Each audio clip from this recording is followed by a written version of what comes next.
Hello, welcome to Secure Talk, your trusted source of information on the latest threats, trends, tools, and technology related to cybersecurity and compliance.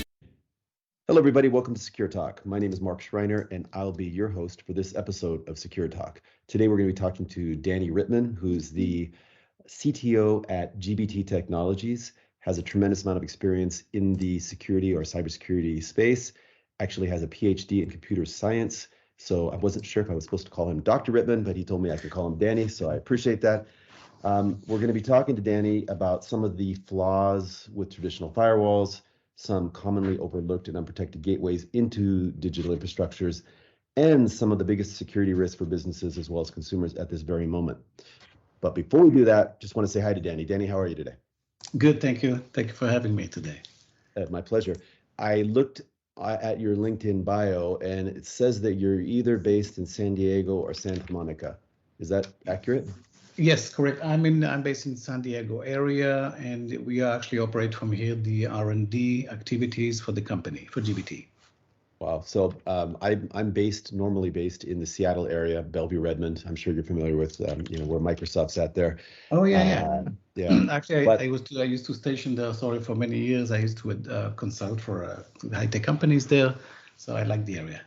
Yeah, it's nice when the weather's nice, but we get a lot of cold, dark, rainy days. And yes. I spend a lot of time in San Diego for both work and my boys play soccer at a reasonably high level, and you have some tremendous tournaments down in San Diego about 3 or 4 times a year. I love it there. If I could move tomorrow to like Encinitas, Solana, Del Mar, I would do it. Yeah. Make me an offer, Danny. Yeah, it's beautiful here. The weather is always, typically sunny. The weather, it's really comfortable. But I guess you pay the price. It's expensive, cost of living here. But that's, but the weather is great. Yeah. And it's interesting because cost of living wise, real estate wise, from the Bellevue area, it's kind of similar. But when you factor in all the taxes and extra costs associated with living in Southern California, it is pricier. We've done the calculus on that. Anyway, hey, you've got, like I said, very extensive background in the R&D space and cybersecurity. I have a ton of questions to ask you, but let's just start off with like the big one. What should be the biggest security concerns, or what are the biggest security risks for both businesses? Let's start with businesses, and then let's also talk about consumers. Yeah.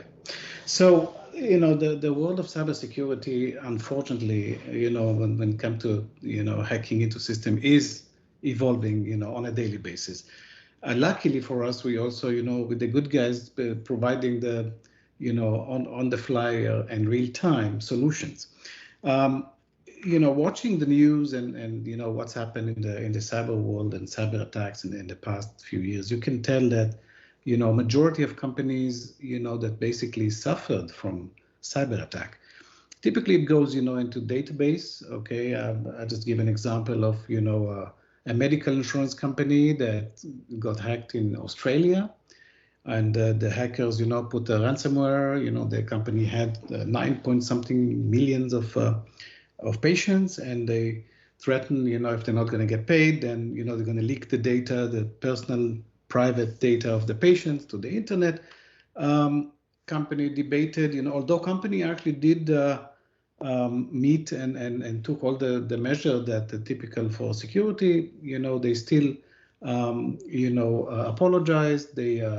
They didn't respond to the attackers, and they did unfortunately leak some information to the internet. Company, of course, tried to initiate what we call content search to protect the patients and the whole thing. But just to show that, sometimes, hackers unfortunately do find a way, even with all the, the measures we take. But the main ideas, in a nutshell, how businesses can make sure they're fully protected.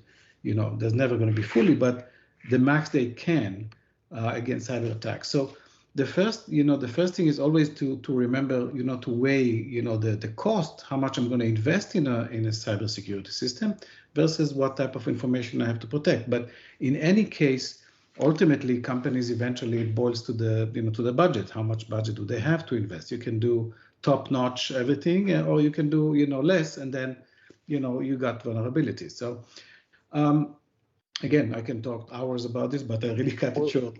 Maybe can you be a little bit specific about like what are the biggest threats that you're seeing right now for businesses? Is for example, business email compromise or other types of threats? Correct. One vulnerability, by the way, is IoT devices. This is major. IoT devices, IoT technology is penetrating, is growing on every day worldwide. So IoT devices, to our opinion, definitely lack cybersecurity, what we call efficiency. Starting with weak passwords, what we call the hard-coded passwords. Protocols are not updated. Firmwares are not, fairly have vulnerabilities. Updates and outdated firewalls, even that protects, it comes with this system. So this is, a very risky area, the IoT.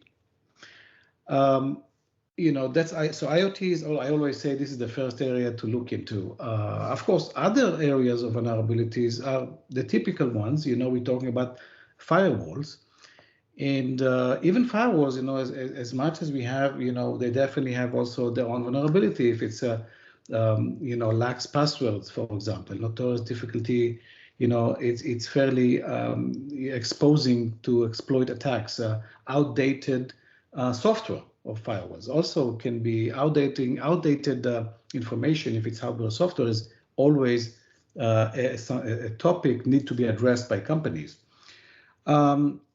If we look at the IoT though, that vector, what are some critical steps that CTOs or CISOs, I guess it would be CISOs, that should do to make sure that those IoTs are not a vulnerability?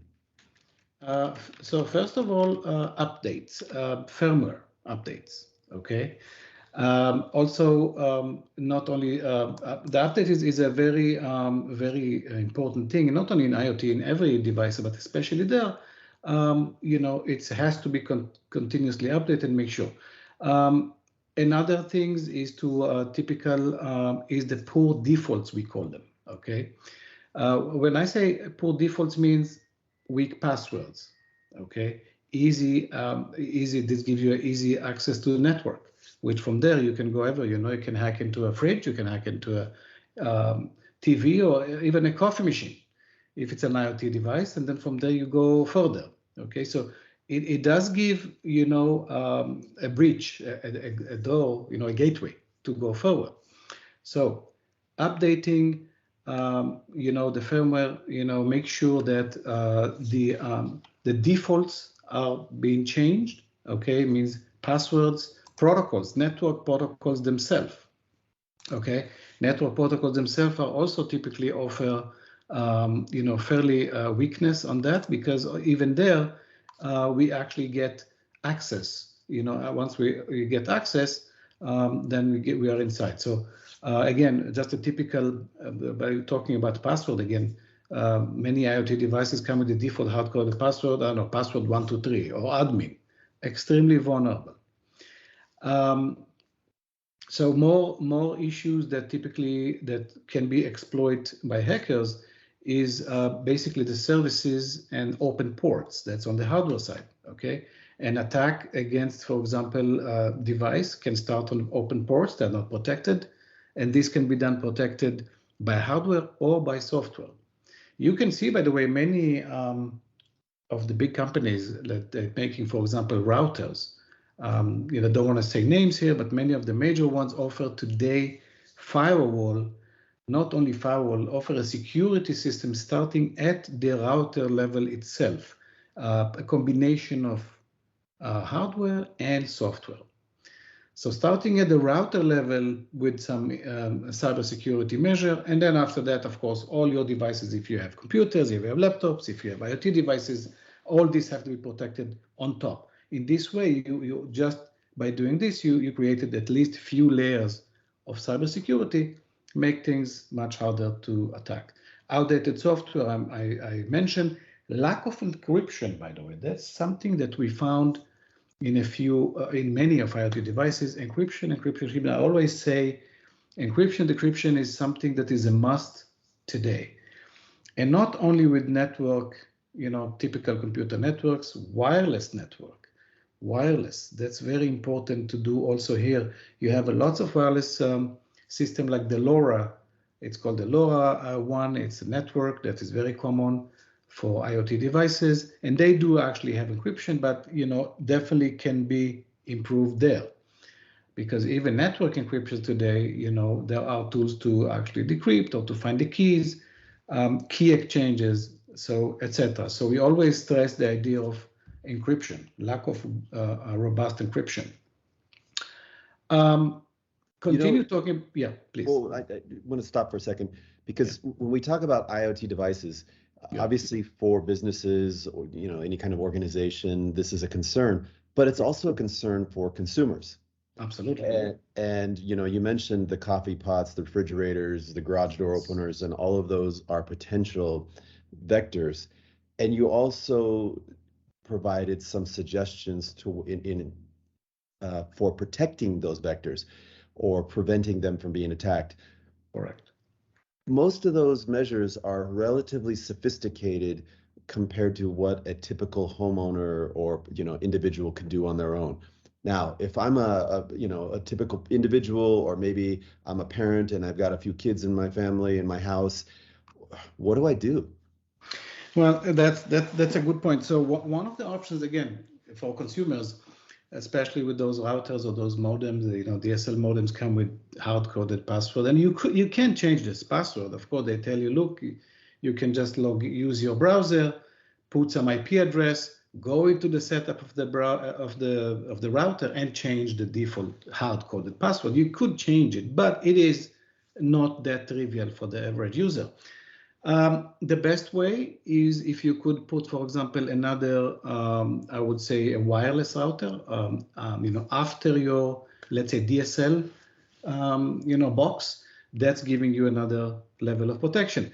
Another way is to, of course, on computers and laptops, install software. Of course, you have a wide variety of trustworthy authentication and antivirus and firewall, just name it. Today, you have plenty of good companies that offer that. That's without being too much knowledgeable and not too much, what we call a tech geek, to go into the actual router or the DSL modem and start to change passwords. So one way is after your modem, put another secured router that is wireless. So this will make sure you buy one that includes already some type of security, and we have many in the market. And on top of it, equip all your system with software, against attacks. This is antivirus, firewalls, etc. Okay, makes a lot of sense. At the same time, I don't see how that completely would protect somebody from exploiting a vulnerability with the firmware in my refrigerator, for example. Well, again, if your refrigerator is connected to your wireless router that already comes with some cyber inside it, with some firewall combination hardware and software, then yes, even if you don't update your refrigerator firmware, you get some protection from your router. It is, of course, if the best, if you'll remember also to update, and if you have a smart refrigerator, they do have a menu, and you can just do update firmware and just make sure. Actually, most of these even have a mobile app, and they actually give you alerts. Look, I have a new firmware version to install. Please install. So that's important to update firmwares. And I always say it's very important, and everything, not only the fridge, and whatever you can. If it's TV, smart TV, coffee machine, or any of this sort.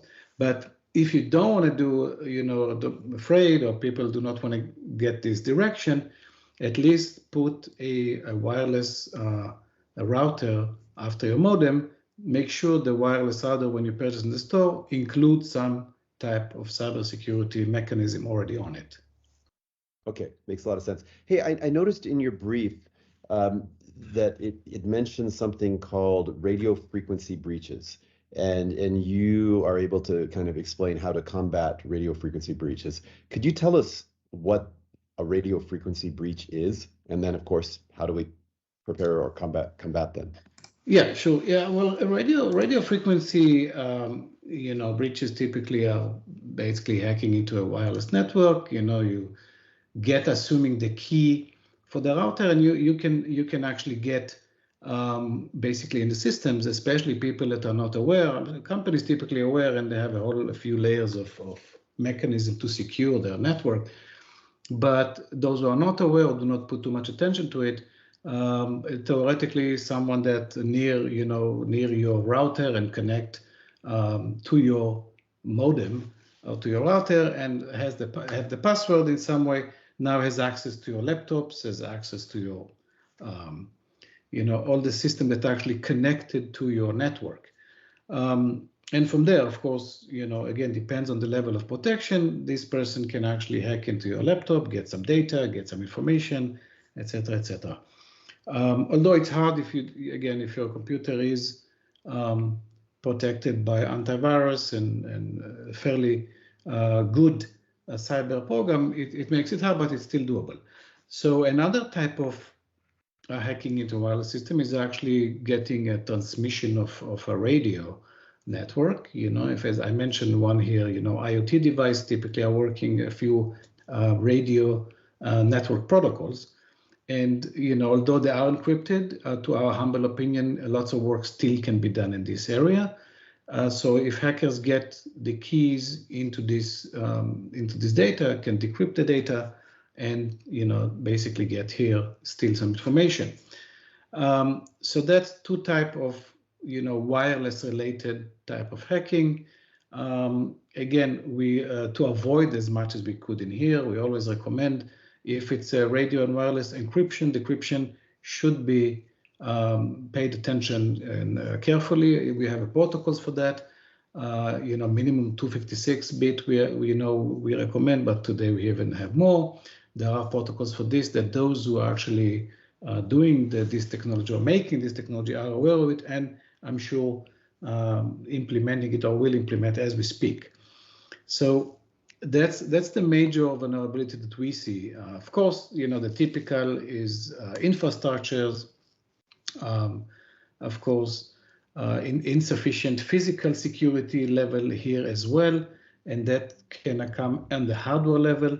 For example, reading memory components, information directly by somebody that somehow hack into your system wirelessly and can read the memory, can read your hard disk, etc., etc. So physical attacks on devices can occur, after penetrating, after hacking into the system, and user need to be aware that today, any type of weird message that your computer all of a sudden pops some window and says, wait a minute, I see something here, any type of weird emails, any type of thing that is out of the normality of the users today should be aware that, okay, we need to make sure, check this, what's happening here. It could be a cyber attack.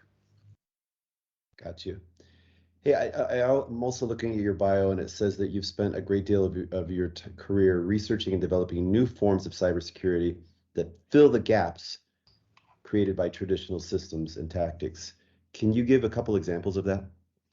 Sure, yeah. We actually involved for the past few years because we actually investigated deep into this. And one of the things, direction that we basically investigate was a better key exchanges, for cybersecurity. And I don't want to get too difficult, but the key exchange, if I'm actually trying to do it in a simple, is basically a method, a cryptographic method. When keys are exchanged between parties, allowing users to basically share data or exchange data. Well, it's encrypt, decrypt, and there are a few methods of it. There are lots of research is always constantly done in this direction, but we actually investing, vast effort in here because we believe we develop some type of proprietary technology to actually improve the security of this information of data, what we call the data exchange between users. It can be, it doesn't matter, any website. I'm sure you're familiar. When you go to a website today, you have the little lock on the browser. Well, those who do not have the lock means, okay, it's unsecure. Today, the Windows alert about it. Any browser actually will alert it's not secure communication. But that lock icon that you see is not for nothing. It actually means that your data exchange, you're not interacting on a website of, it doesn't matter, a website. But the data that you exchange on this website, if you put credit card, if you do search, it's secured. That means it does work, via information that you exchange with this website, and this is done via key exchange. So, it's a method that one of the methods that we're working, and will continue working in the next upcoming years. Another direction we're also taking is we actually doing what we called a database. One of the major issues we want to, assuming somebody got already a hold of a data in some way, then how are we going to protect that data from being, what we call, if it encrypts, from being decrypted, etc. So we also, one of the patents that GBT has is what we call a database management and sharing patent. And in this way, we split the data in many, I would say thousands, sometimes millions of little segments. So even if somebody get hold of some part of data, only together, if all segments of this will be assembled together according to a certain index and keys, then you will actually get the message, okay, hello world.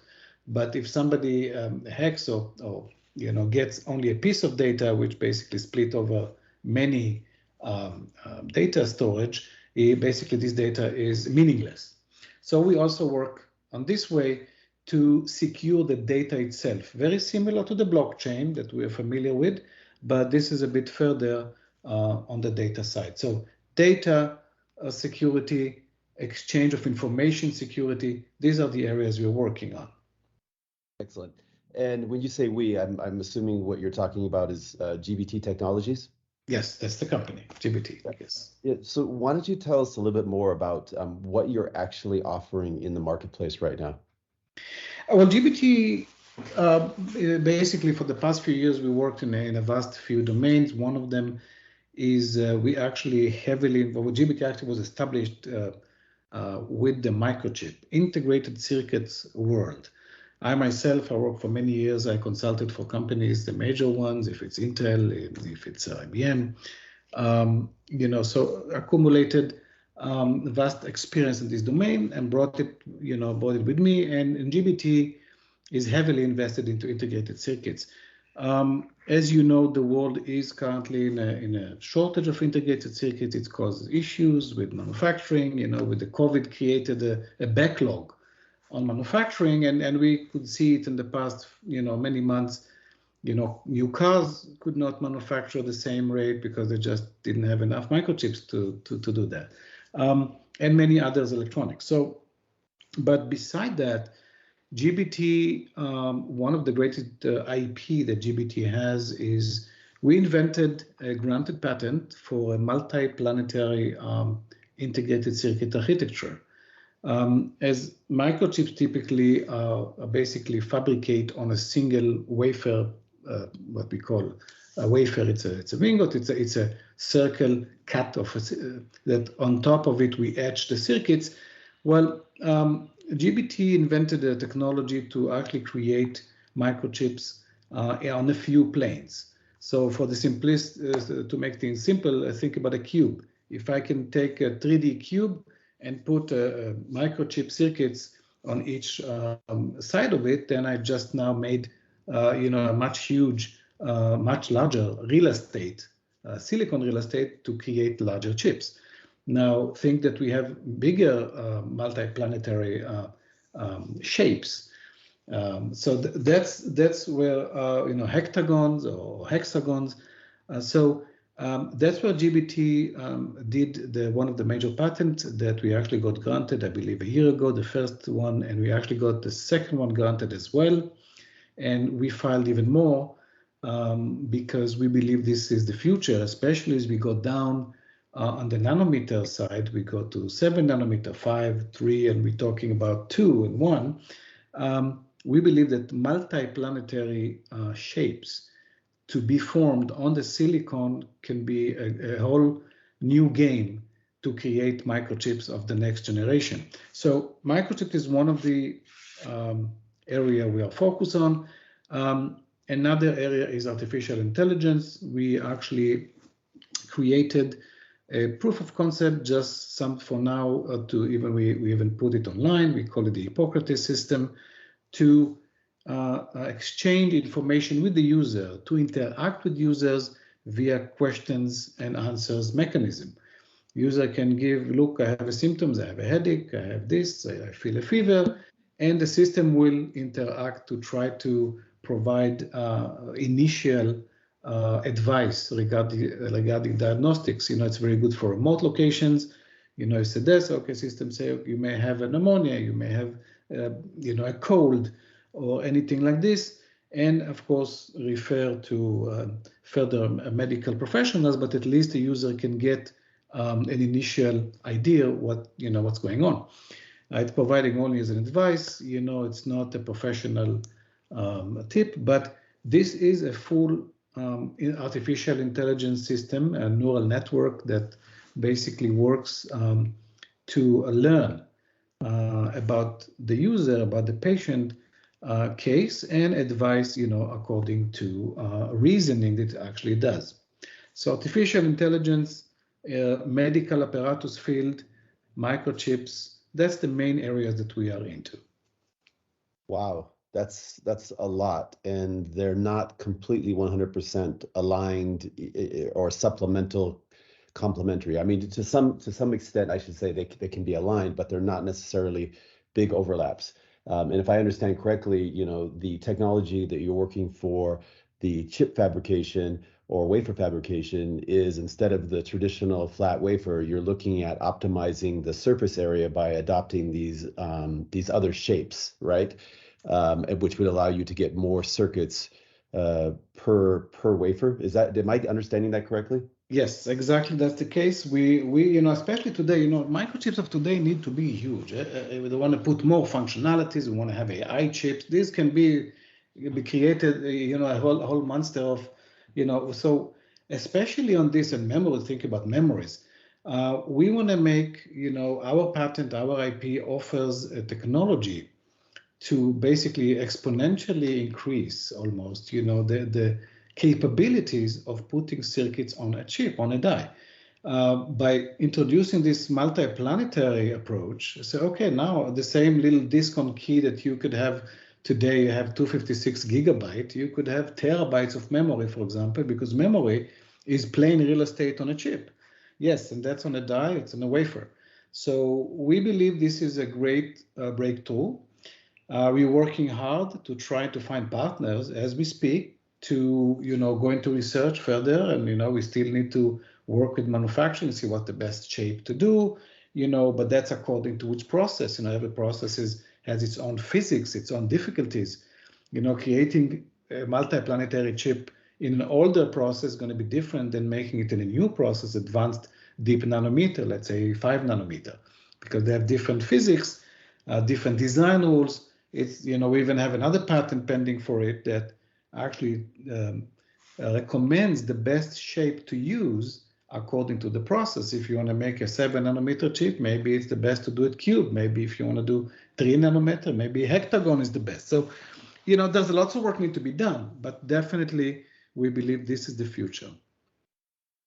So how does one company do so many different things? I mean, you just talked about your technology and process for manufacturing chips, but then you also talked about an AI, voice-driven AI type solution. How do you manage that? Thank you. Well, we have for every task, of course, we have its own team. For example, on the artificial intelligence, we have, programmers that's what they do, mathematicians, and these guys are good in their domain, and we work on that, on that area. For example, we don't have, we don't do a prototype. We try to do with the major things, with the major topics, we try to produce, a patent, an IP. We actually declare ourselves as an IP company, create an IP, create a patent, and, we try to also produce a prototype. And that's it. We're not going to go to manufacturing at this point because we try, the business model is to try to find the licensee, to license the technology and, get royalties or get, our share of it. One of the examples, for example, we made recently, in the past 2 years, we created a device called a Q-term. Q-term is a very tiny device, maybe 2 inches length, looks like a little finger thing. You put your finger on it. It has some hardware and it takes your vitals.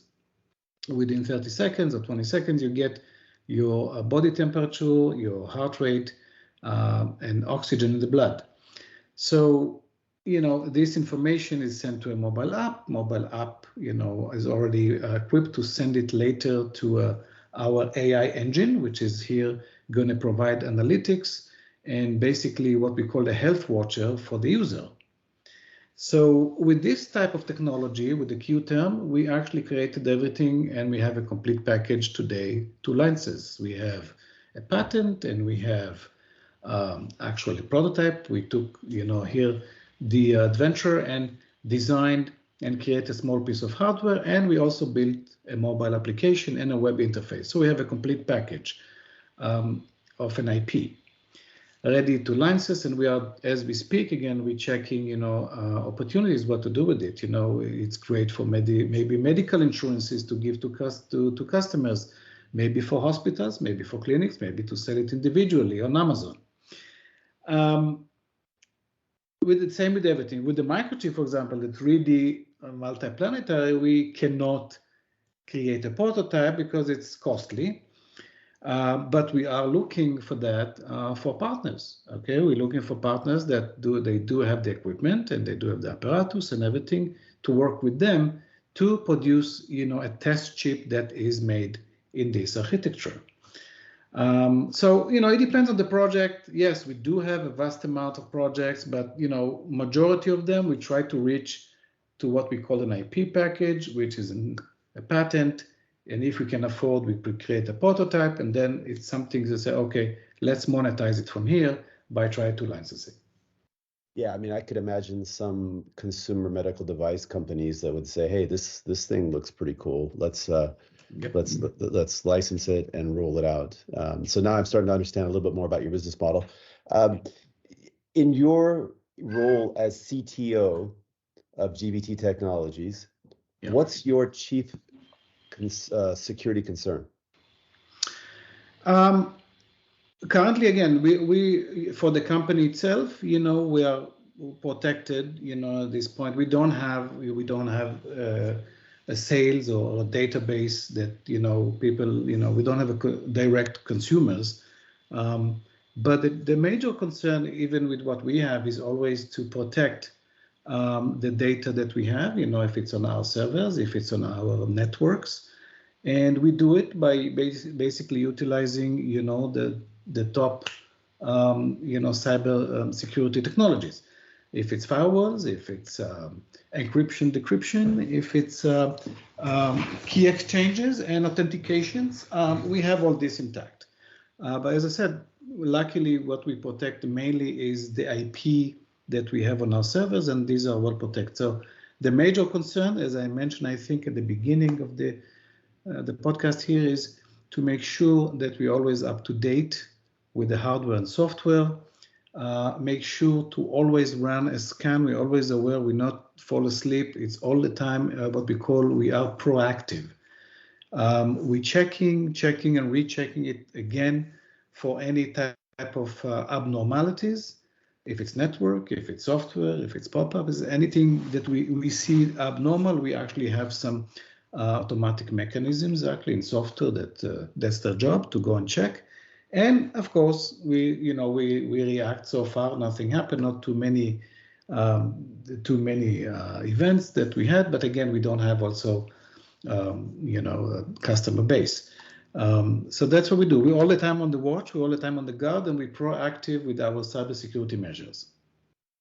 Awesome. Makes a lot of sense. Well, hey, Danny, if there was one, I guess, I mean, you've already given a lot of advice. And so I'm not sure what else I can ask you. I don't know. Is there anything else related to cybersecurity that you'd like to share with our audience? So I think we covered most, but I think that the most important thing is to always, I always advise to my, colleagues and friends and family, be on the watch to anything that are abnormal. Okay, you work on your laptop and you're writing a document, a window pop with some message, you get some weird email. You have to make sure always, by the way, with emails, see the sources. The email spam today and malware are extremely popular. It doesn't matter how much good the software we have, we're always getting many of them per day, and you see, oh, we just sent you here a bill, click on that file. Click on this because we got the money from here. So there's lots of scams there.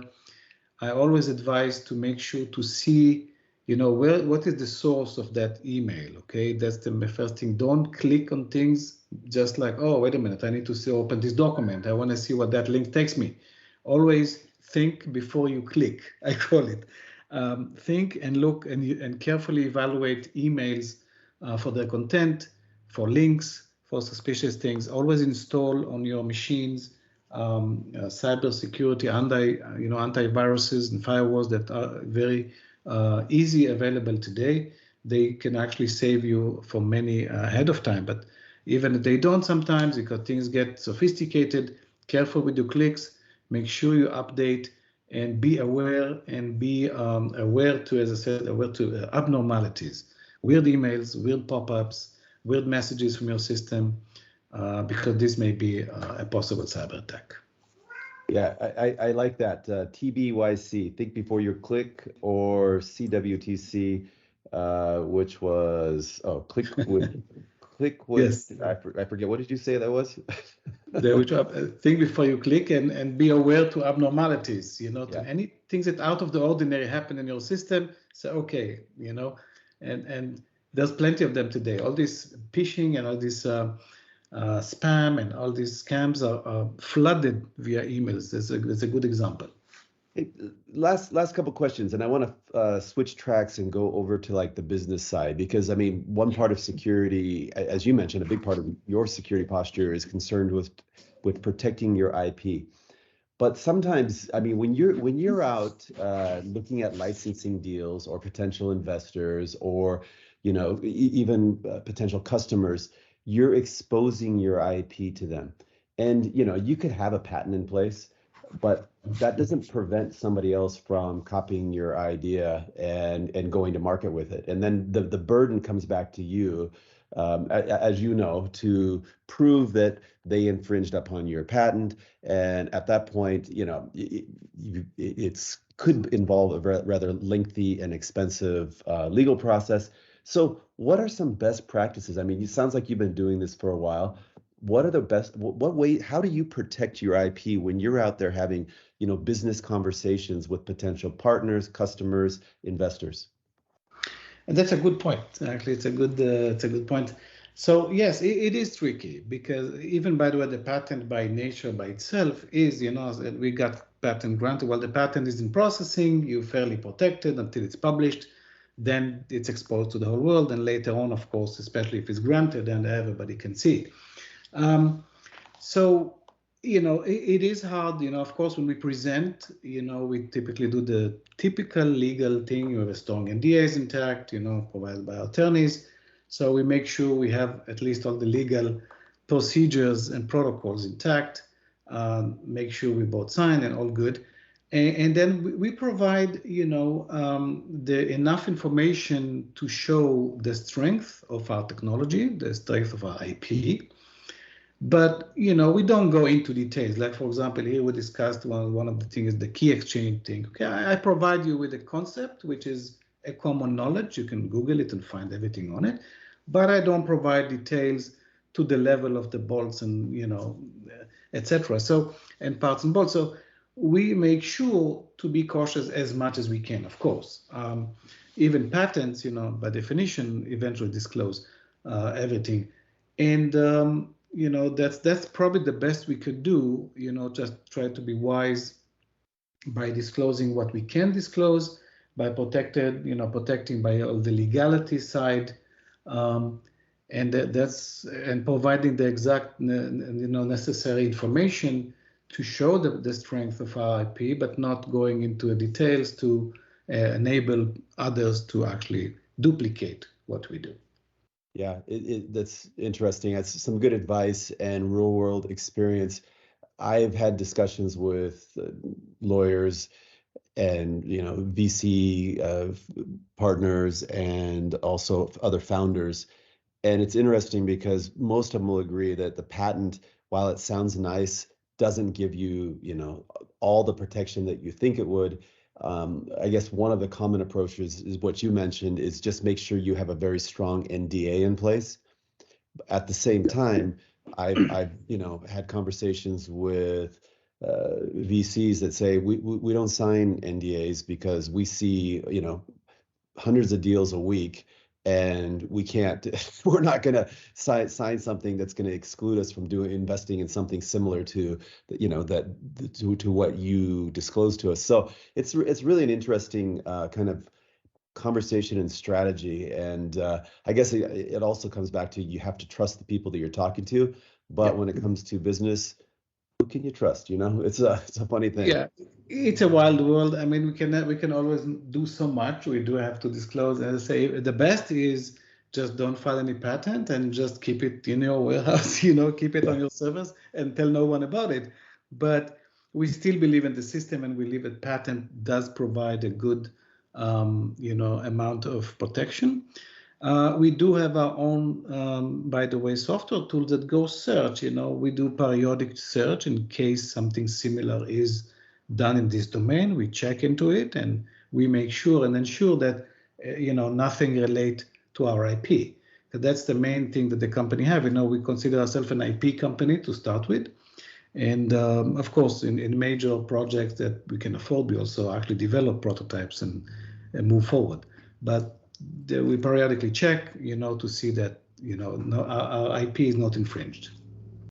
Makes a lot of sense.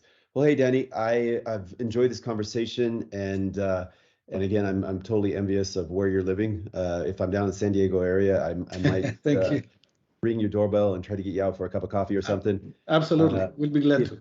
If anybody wanted to get in touch with you or learn more about GBT Technologies, what would be the best way to do that? The best way is the company's website is gbtti.com. We actually very good informing the public. We do PRs frequently, which we disclose. We believe in full transparency. Every move, every step in the research, in R&D, we disclose to the public. So the website is probably the best. We also have a good amount of social media. If it's on all the typical Twitter or Instagram and all this, also there we can see some information. And so we have also IR companies that do lots of publication that we do, and we have some good amount of videos, explanatory videos on our blogs, YouTube, etc. Awesome. Hey, Danny, again, I really enjoyed the conversation, and I wish you and your team a great finish to 2022. Thank you very much, Mark. To you the same. Hello, welcome to Secure Talk, your trusted source of information on the latest threats, trends, tools, and technology related to cybersecurity and compliance.